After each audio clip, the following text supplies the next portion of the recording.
ጎበዝ እየሞከርን ሳይሆን እየሞትን ነው። ኧረ እየሞትን ነው። ኧረ እየሞትን ነው። ጋውን አስጥል ነው። ለኔ እንደመምር ጋውን አስጥል ነገር ነው እየሆነ ያለው። ምንድነው እየሆነ ያለው?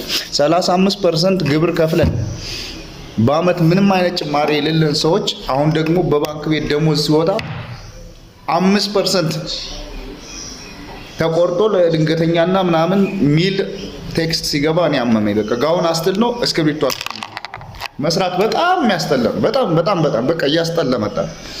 በወር 16000 ብር ደሞዝ ያለው ሰው 500-600 ብር መንግስት በየወሩ ከኔ ላይ ይወስዳል። ቢያንስ 60-70 ሺህ ብር ይወስዳል በአመት ከአንድ ምስኪን አስተማሪ ላይ ማለት ነው።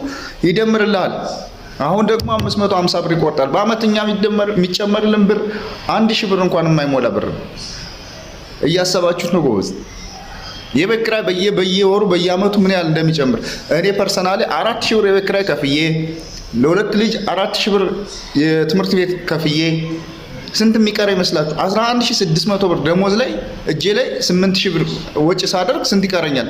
በ3000 ምናምን ብር መግበህ ምን ብለህ ነው የምታድረው? ከዛ ላይ ደግሞ አሁን መጥቶላል በዚህ በኩል ማለት ነው። ይሄ እስክሪብቶ አስጥልም ጋውንም አስጥልም በጣም ልንታገለው የሚገባ ነው። ወዴት እንደምንሄድ አላውቅም። እየሞከርን ሳይሆን እየሞትን ነው ጎበዝ። እየሞከርን አይደለም እየሞትን ነው።